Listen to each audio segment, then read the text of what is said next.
Investigative reporter from Infowars.com Alex Jones has quite a following in Greece. One of the most popular blogs has set up a forum with questions sent in by individuals that they would like answered by Alex Jones. I'm glad to say that he joins us on the line now. Finance Minister George Papakonstantinou has said that opposition parties must assume their responsibility and vote in favor of the austerity measures, otherwise the country will go bankrupt in 2 weeks. A question from the forum from Exile is, do you know who would suffer losses if Greece defaulted on its debt? Well, look, this is what the IMF and World Bank, the private holding companies for the private central banks, does over and over again. They've done it in Argentina, they've done it in Nigeria, they've done it to hundreds of nations over and over again, and it's always the same story. Back in 2002, BBC reporter Greg Palast got secret IMF and World Bank documents, which just confirmed what we already knew. They go in, they sell derivatives, they sell bad investments to governments, intending, and now we have the Goldman Sachs emails showing this here in the United States, intending to destroy your country. Then they come in with financial terrorism, and they control your finance ministers and others, and they say, look, we've got a political gun to your head, a financial gun to your head. If you don't give us half your pension funds, if you don't let us raise all these taxes, if you don't give your infrastructure over to the private central banks, who literally just created all this debt out of nothing, you're going to have a worse depression. And then most nations capitulate the first time. Then, years later, there's another collapse. Then they take the rest of your pension fund. So it's the mafia. You must say no to them now. It's going to be painful. It's going to be very hard on your country. But unless you kick them out and say no, like Iceland has done, it is only going to get worse. Notice how as soon as the EU said, okay, we'll give the 146.5 billion in U.S. dollars, over 100 billion in euros, that suddenly Portugal and Spain started imploding.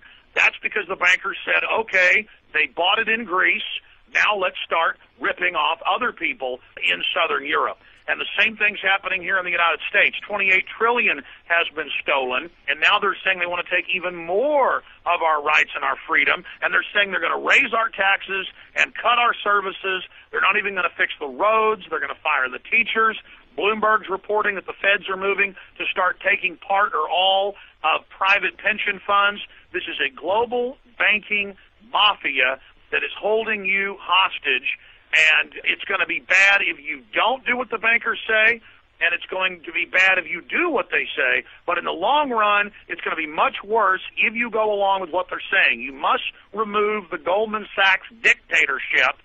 You guys had Hitler invade and take over, and he finally got kicked out. This is a financial empire. You must kick the Goldman Sachs Nazis out of your country. You must remove the central bankers. You must call for criminal indictments of your corrupt government. You must remove this coup d'etat from your nation.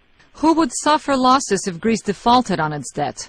Well, again, we go to Iceland. They claim the public owed this money, but Iceland said no, and now it's been revealed that it's the big private banks, J.P. Morgan Chase, Goldman Sachs, Bank of England, Federal Reserve, member banks in the West, in England, in the United States, that would basically have the losses. What they do is they create crud, fake counterfeit financial instruments.